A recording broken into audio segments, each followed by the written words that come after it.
Ladies and gentlemen, if you allow me, I will start the speech so that we can give a straight message to the lay people. Just to let you know that the conference, 2017 conference, with ACBSP conference in 2017, which is this year, this is the first time we have such conference in Morocco in Africa.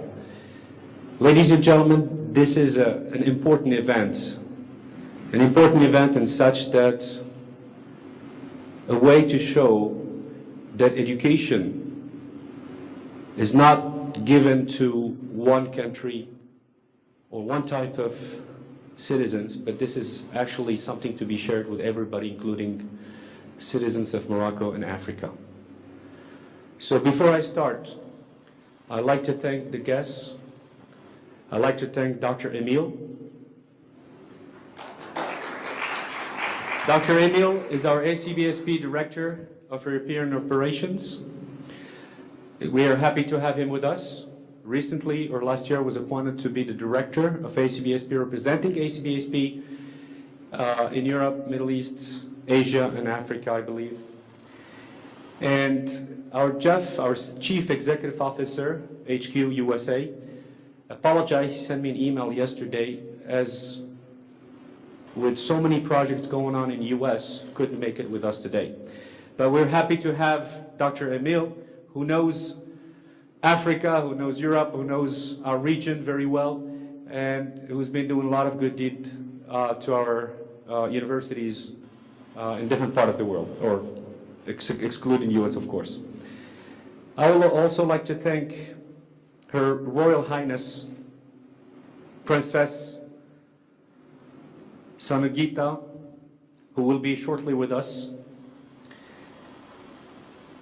and all the board of ACBSP Region 8, including Christine, Dr. Christine, who's been great help to us and guidance. Of course, Al Miller, he's been doing a great job, previous chair.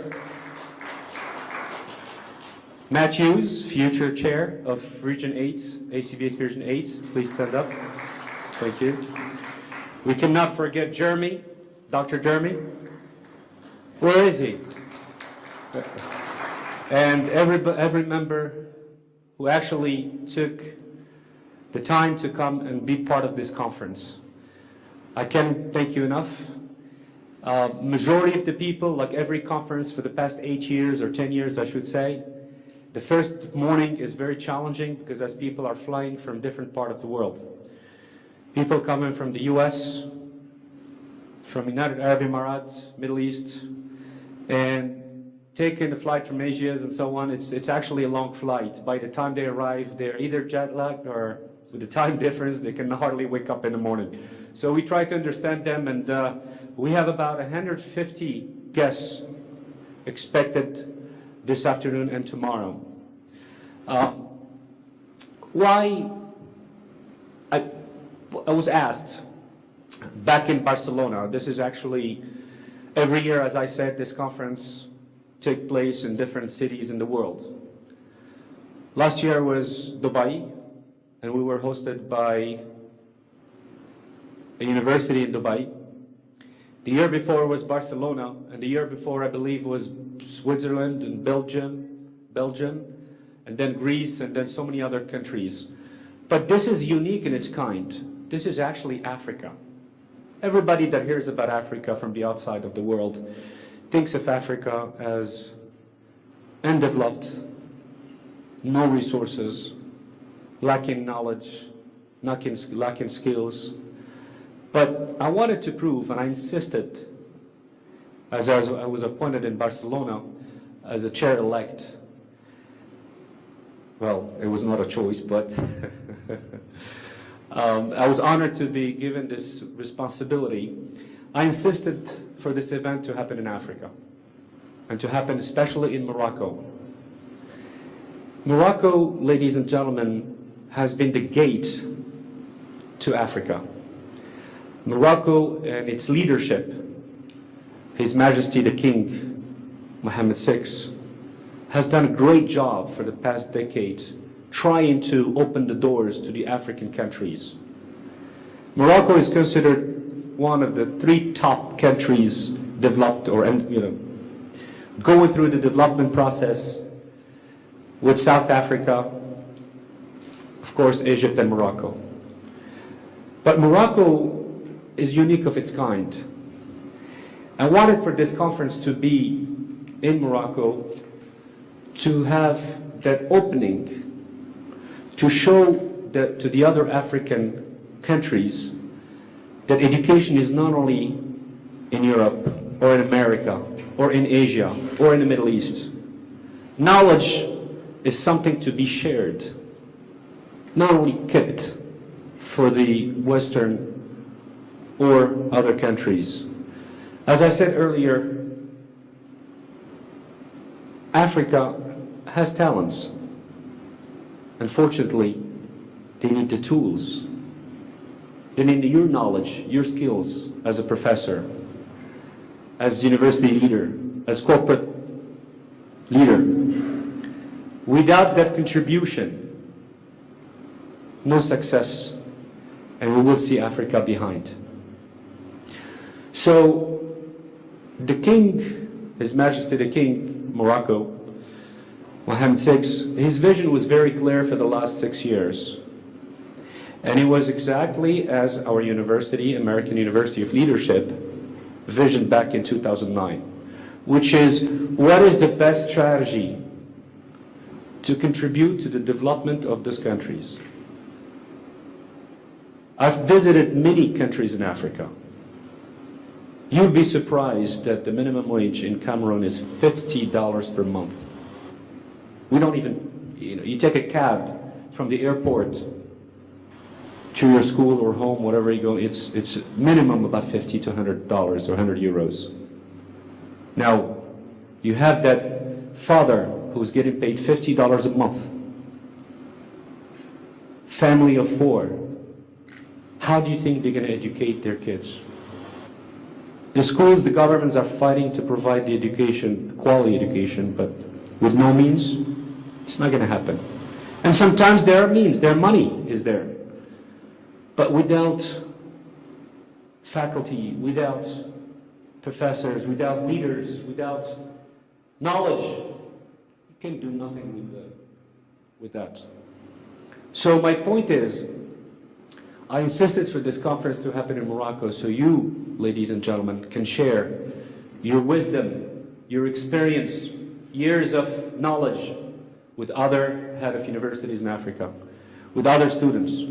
I was kind of excited to hear that there are going to be 20 groups, 20 teams competing these 3 days for the prize, showing their work as entrepreneurs or working on entrepreneurship project. Each team has about 2 to 4 students. Those students are coming from different parts of Africa, and some of them from the Middle East, some of them from Europe. But what makes me happy is to know that they want to arrive, they want to succeed. We want to open the door for them to succeed. Your presence is not only about learning from each other, but also giving a hand to those students that didn't have the opportunity to live where we live today. All right, let me go back to one point here. At the age of 23, I was a director of one of the largest organizations in Washington, D.C. My boss, ex-general and CEO of this company, came to me one day and said, you know what, I'm going to send you for the first conference. I said, yeah, conference is wonderful. Let's do that. So I went to this conference. I was excited, but it was a one-day conference. But I was really excited because of the food. Yeah, food was good. And then I had to have some fun at night in the evening, went out, and every time he calls me for a conference, I was excited. I was like, okay, where are we going this time? And every time there's something, just to go and have fun. But then a year later, I realized that every time I go to this conference, I meet people, I network, and I learn. So with that, it was not only about food and having a good time and visiting the city or the country, but also about meeting people and learning and sharing. So I hope the next 3 days are not going to be only about food and wonderful dinners and galas and so on, but also going to be about sharing and learning the knowledge. So that's actually important to keep in mind, that we're here to share again. Let me introduce myself. Anass Lahlou, Dr. Lahlou. Moved to America, to the US from Morocco in late 80s. And that's where I got my education, from my bachelor's to my master's, second master, doctorate, and so on.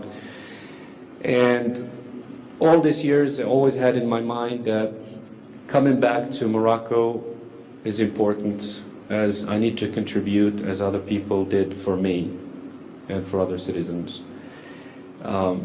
Having that experience taught me that at the end of the process, it's not about how much money I made, or what success I've done, or how many companies I started, or how many organizations I launched, and so on. It's mainly about how many people I have helped. And happy as I am today, as an entrepreneur, a CEO of 4 organizations, including a foundation, a founder of the American University of Leadership in the US, and Morocco and some other countries, I'm proud and happy to be helping African citizens. So thank you so much for taking the time again to come and visit with us. Now, what's ACBSB? Can anybody tell me? And I'm not talking about the veterans. What is ACBSB? What is the role of ACBSB? In 2009, when I launched the second university in Morocco, my vision was clear. I wanted quality education. I wanted to bring the American education standard. By the way, in 2009, education in America was higher than certain European. Today is maybe the other way, but still, the quality is there. So we wanted to bring that quality to Morocco and maybe share it with our neighbors countries. So I looked at all the accreditation agencies for business school, of course. And I've had a list, and I've had one of my chief academic officers doing the research, and he came up to me and he said, Dr. Lahlou, I think we found a couple ones that perfectly match our need. Can you please look at it and give us your opinion? Without hesitation, it took me 2 minutes to make a decision about ACBSB. 2 minutes. It normally takes days for me to make certain decisions, but this one was quick. You know why? Because of the standard quality. Because it matches, because ACBSB looks after student success. Not only university leadership and university success, but that is one of the main purpose. Education, quality, standard. It's because it looks at students as the key to the economic growth in any country. Because if you provide this quality education to students at your university using this ACBSB standard, the result is clear. It's the ISO of the world. The process comes before the result. Isn't that correct? So that is one. The second important point about ACBSB is connecting universities together. We said, it was a joke a few years ago when I was sitting in the class, I was training some CEOs on the importance of human skills and human capacity, and including the leadership of the team and so on. And we start counting how many years of experience we have in the classroom or in the training room. And at the end, we realized that between 10 people, we probably end up, or 12 people at that point, we end up about a little over 500 years of experience. You know you know what's 500 years of experience. You know what's 500 years of experience combined? It's amazing. Now imagine 1,200 or 2,000 or 3,000 universities with so many faculties, so many members of research and so on, professors, and you combine all those and you have millions of years of experience. Now if you take one school with few professors and you add that and you compare it to the whole ACBSP members, all these universities together, that share their knowledge through different systems, through conferences, and you realize that that knowledge is priceless. So this knowledge can literally, ladies and gentlemen, be put together and shared with others that have a need for. I took the liberty for this conference to make it different than the previous years. And I asked permission from Jeff and from Dr. Emil and from the board that this year we're not going to be focused only on the usual training or the presentations that we have, but we're going to bring students and we're going to bring speakers that are different. Speakers, entrepreneurs with many years of experience, many years of launching their own projects, but also religion leaders, also culture experts. Why? Because we want to make a point. The university is not bound by political issues. There is so much political issues going on around the world, and I'm not going to bring Trump to the picture. But I like to make the point that university leaders and professors and faculty should not do the same. We're not here for political reason. We're not here to impose religion versus the other. We're not here to not accept other race or no. University education is for everyone. There is something called tolerance, something called accepting other race. We don't discriminate. We will not be involved in politics because education, main purpose, is to share the knowledge, not even imposing our own opinion. We let the students make their own path. We don't impose what political party they should be part of. We don't impose the religion, we don't impose any of those. We want them to make their own opinion. We want them to make their own choice. We want to teach them with our latest technology and our latest pedagogical approaches on how to become leaders with their own choices. But one thing we're going to teach them, we're going to impose on them, is ethics. So, putting all this together, today I'm very proud to be the chairman of ACBSP, which is an honor to be part of one of the largest international network that with the purpose of helping students succeed and universities become connected to the corporate world. So, ladies and gentlemen, I thank you so much for your time. It is an honor to have you in Marrakesh. Just to go over the schedule for the next 3 days, let's start with food. We're going to have lunch at 12 o'clock today, each day about an hour and a half. And dinner will be at Bozine, which is a wonderful restaurant with the live music, and that's going to be at 7 o'clock. So we'll meet at the hotel, the lobby at 7 p.m. this evening, excuse me. That's the first day.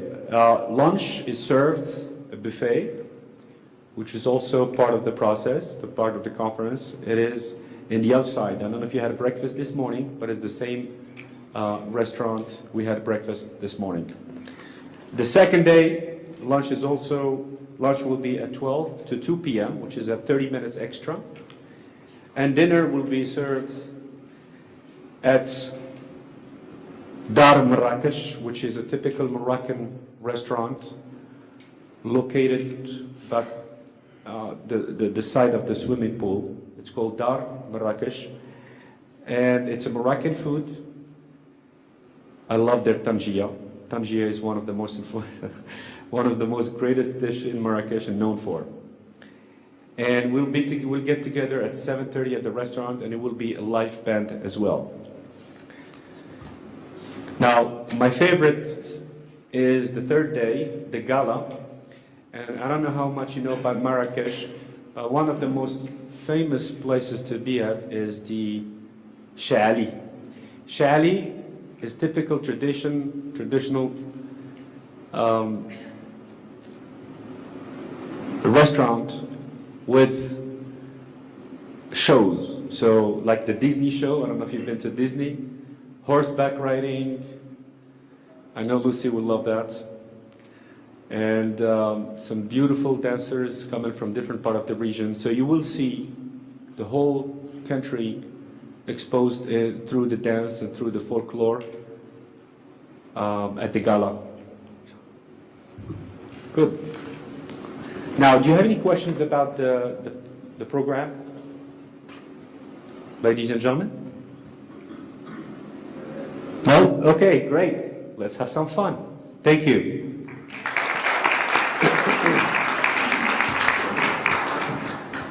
I'm going to let Dr. Emil take over. Thank you.